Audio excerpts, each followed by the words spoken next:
በማኑፋክቸሪንግ ዘርፉ በብረታ ብረት፣ በጋርመንት፣ በጨርቃ ጨርቅ እንደዚሁም በኮንስትራክሽን እና በብረታ ብረት በመሳሰሉት እየተሰሩ ያሉ ስራዎችና እየተገኙ ያሉ ውጤቶችን ለመመልከት ነው የተገኘ ነው።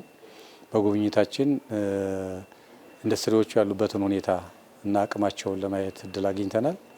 ከዛ ባሻገር ደግሞ የሚያነሷቸውን ጥያቄዎች ለማዳመጥም እድል አግኝተናል። እነዚህ የማኑፋክቸሪንግ ኢንዱስትሪዎች እንግዲህ ከተማችን ግዙፍ ኢንዱስትሪዎች ካሉባት እንደ ሀገር አንዷ ነች፣ ወይም ትልቁን ድርሻ ትይዛለች። ከ3800 በላይ ኢንዱስትሪዎች አሉ፣ ጥቃቅኖችን ሳይጨምር ማለት ነው። ከአነስተኛ እስከ ከፍተኛ ኢንዱስትሪዎች ከዚያ በላይ የሚሆኑ ኢንዱስትሪዎች አሉ። በዚህ ውስጥ ደግሞ ተኪ ምርት የሚያመርቱ ኢንዱስትሪዎች አሉ። ወደ 2094 የሚሆኑት ከውጭ የሚመጣውን ምርት በመተካት ሀገር ውስጥ የሚያመርቱ ናቸው። እነዚህን ደግሞ በመጠቀም ደረጃ ደግሞ ህብረተሰቡ ለውጥ እየተሻሻለ መጥቷል። ግን ምንድነው ቻሌንጃቸው የሚለውን ለማወቅ አመራሩ ዝቅ ብሎ በሚያመርቱበት አካባቢ ተገኝቶ ችግራቸውን ለማየት እድል አግኝቷል። የሚጎላቸውን ነገር ከመንግስት የሚፈልጉትን ድጋፍ ለማወቅ እድል አግኝቷል። ቀጣይ ደግሞ በተለይ አካባቢዎቹ የሳይቶቹ የተያዙበትን መንገድ እንዴት ማሻሻል ይቻላል የሚለውንም ውሳኔ ለመወሰን ተጨማሪ ዲዛይንም ለመስራት የሚያስችሉ ነገሮች ካሉ አመራሩ ማየቱ አንድ ትልቅ ለኢንዱስትሪው መነቃቃት እድል የሚፈጥር ነው ብለን እናስባለን። ከዚህ አኳያ አላማችን በኢትዮጵያ ታምርት ንቅናቄ የከተማችን ኢንዱስትሪ የማምረት አቅማቸው እየተሻሻለ መጥቷል፣ ግን በቂ አይደለም። አሁንም በትልቅ ማምረት አለባቸው። ብዙ ተኪ ምርቶችን ማምረት አለባቸው። የኤክስፖርት ምርታችን አሁንም ገና ነው። ኤክስፖርት የሚያደርጉ ኢንዱስትሪዎች አሉን በቁጥር፣ ግን ቁጥራቸው ማደግ አለበት፣ ምርታቸው ማደግ አለበት፣ የሚያስገኙም ዶላር ከፍ ማለት አለበት። ያን ለማድረግ ደግሞ የሚያነሷቸው ጥቃቅን ነገሮች አሉ፣ በአካባቢው አስተዳደር የሚፈቱ እንደዚሁም ደግሞ በፌዴራል ደረጃ ሊፈቱ የሚገባቸው። ከዛ ባሻገር ደግሞ ኢንዱስትሪዎቹ ራሳቸው ሊያዩዋቸው ሊፈቷቸው የሚገቡ ስራዎች አሉ። እነዚህን ጨምረን ማስተካከያ ለማድረግም ፕላስ ኢንዱስትሪዎቹን ደግሞ ለማነቃቃትም እድል የሚፈጥር ጉብኝት ነው ያደረግነው። በዚህ ጉብኝት በዚህ አይቆምም። ነገም ሌሎች ክፍለ ከተሞች ላይ እየተከናወኑ ያሉ የምርታማነት ስራዎችን ለማየት እድል ይሰጠናል። እንግዲህ ሀገራችን ከያዘቻቸው የማክሮ ኢኮኖሚ ማሻሻያዎች አኳያ ለኢንዱስትሪው ልዩ ትኩረት ተሰጥቷል።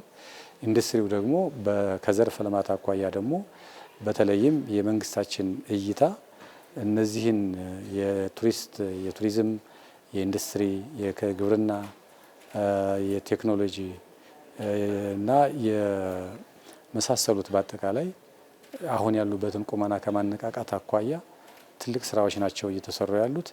በከተማችን ደግሞ ኢንዱስትሪው ትልቅ ድርሻ አለው። ይህንን ለማነቃቃት እድል የሚፈጥር ጉብኝት ነው። ተኪ ምርት እያመረቱ ያሉት ኢንዱስትሪዎች ቁጥራቸው ቀላል አይደለም። ግን ይሄ ምርት በቂ ይመረታል ወይ? ኮንሳምፕሽን ውስጥ በቂ ነው ወይ? የዲማንዱን ያክል ይመረታል ወይ ካልን ገና ብዙ መስራት ይጠይቀናል። አንድ ሁለተኛ፣ የከተማ አስተዳደራችን የመስሪያ ቦታ በማመቻቸት መሬት በማቅረብ የመሰረተ ልማት ችግርን በመፍታት የገበያ ትስስር በመፍጠር የገበያ የፕሮሞሽን ስራ በመስራት ባዛሮችን በማዘጋጀት ኤግዚቢሽኖችን በማዘጋጀት የምርት ትውውቅ በማድረግ ለኢንዱስትሪው አይነተኛ ሚናውን እየተጫወተ ነው ያለው። የቦታ ጥያቄው በስፋት ነው ያለው። ግን ደግሞ ቢያንስ ፕራዮሪቲ መሰጠት ያለባቸውን እየለዩ ያቀረቡ መፍትሄ ከመስጠት አንግል ባለፉት ዓመታት የጀመርነው ስራ አበረታች ነው። ይህን ለማስቀጠል የአመራሩን አቴንሽን ይፈልጋል። አመራሩ በዛ ልክ ምልከታው ሰፋ ማለት መቻል አለበት። ለዚህ ነው አንዱ ጉብኝቱ እየተደረገ ያለው። ኢንዱስትሪዎቹ በጣም ተሳስረው የማያመርቱበት ሁኔታ ካለ ሄዶ አገር ነው የሚጎዳው። የግለሰቦች ኢንዱስትሪዎች አይደሉም። እነዚህ ኢንዱስትሪዎች የሀገር ሀብት ናቸው። ሁሉም ኢንዱስትሪዎች የሀገር ሀብት ናቸው። ስለዚህ ቢዮንድ ከግለሰቦቹ ባለሀብትነት ባሻገር መመልከትን ይጠይቃል። ይህን ለማድረግ መሰረተ ልማቱን በቅንጅት መፍታት ይፈልጋል። ለምሳሌ መንግስት ሁሉንም ላይ ያቀርብ ይችላል። መንገድ ስራ ላይ ኢንዱስትሪውም መንግስትም በቅንጅት እንዲሰሩ ማድረግ። በቅንጅት ከሰራን ቶሎ ብለን ችግሩን በመፍታት ምርቶቹ ወደ ገበያ የሚቀርቡበትን እድል እንፈጥራለን። ጥራት ያለው ምርት ወደ ውጭ ለመላክም ለሀገር ውስጥ ፍጆታም እንዲመረት ያስችላል። በቂ ምርትም በበቂ ፍጥነትም ማምረትን ይጠይቃል። በአሁኑ ሰዓት የምንከተለው አቅጣጫ መፍጠንንም አንዳንዴ ዝላይንም ጭምር ታሳቢ ያደረጉ እንቅስቃሴዎች ማድረግ እንደሚገባ ግልጽ የሆነ የመንግስት አቅጣጫ አለ። ከዚህ አንጻር የፈጠራ ውጤቶች ያሉ እዚህ ከተማ ላይ ይህንን እንዴት ነው የምናፈጥነው? ለማፍጠን ምንድን ነው የምንሞላው? ምንድን ነው የምንደግፈው? መንግስት ምን እንደሚደግፈው የሚሉት ተለይተው እየተሰሩ ናቸው። ግን ሁሉም ከመንግስት አይጠበቅም። ሁሉንም ከመንግስት መጠበቅ ደግሞ አይቻልም። ስለዚህ ምቹ ሁኔታ የመፍጠር ነው የመንግስት ድርሻ የሚሆነው። በየአካባቢው ያለው የመንግስት ሚና የመንግስት አመራር ሚና ለኢንዱስትሪውም ለሌሎች ኢኮኖሚ ዘርፎችም ምቹ ሁኔታዎችን የመፍጠር ጉዳይ ነው። ያን ከማድረግ አንጻር ምቹ ሁኔታ ምንድን ነው ካል ምቹ መሰረተ ልማት፣ ምቹ የገበያ አማራጭ፣ ምቹ የሆነ የግብዓት አቅርቦት፣ ምቹ የሆነ ገበያ ትስስር የመፍጠር ጉዳይ ነው። አንዳንድ ጊዜ ደግሞ ባልተመቸ ሁኔታ የሚያመርቱ ደግሞ ቅድሚያ የሚሰጣቸውን ደረጃ የማውጣት የመለየት ስራ ይሰራል። ሁሉም ባንዴ አይፈታም። ነገር ግን ደግሞ ቢያንስ እያመረቱ እያለ ጥሩ ምርት እያመረቱ ደህና ገቢ እያስገኙ ዶላር እያስገኙ ያሉትን ኢንዱስትሪዎች የተወሰነ ነገር ብንደግፋቸው በአጭር ጊዜ ውስጥ ምርታቸውን ከፍ አድርገው ጥራቱን ጠብቀው ለገበያ የሚያቀርቡበት እድል ይፈጥራልና የከተማ አስተዳደራችን በተለይ እኔ እንደምመራው የኢንዱስትሪ ልማት ቢሮ በጣም ክሪቲካል ችግር ያለባቸውን እየለየን መፍትሄ ስንሰጥ ቆይተናል። አሁንም ያንን ለማድረግ የአመራሩ ትኩረት ይፈልጋሉ ያልናቸውን በጋራ አይተናል። ነገም ይሄ ይቀጥላል፣ አይቆምም። በዚያ መንገድ ችግር እየፈታን የገበያውን እያሰፋን እንሄዳለን። የሰውን ፍላጎት ሊሚት በማድረግ ብቻ አይወሰንም። ዋናው ነገር ምንድነው? ጥራት ያለው ምርት ማምረት፣ በቂ ምርት ማምረት፣ ተወዳዳሪ የሆነ ምርት ማምረት ነው የሚፈለገው።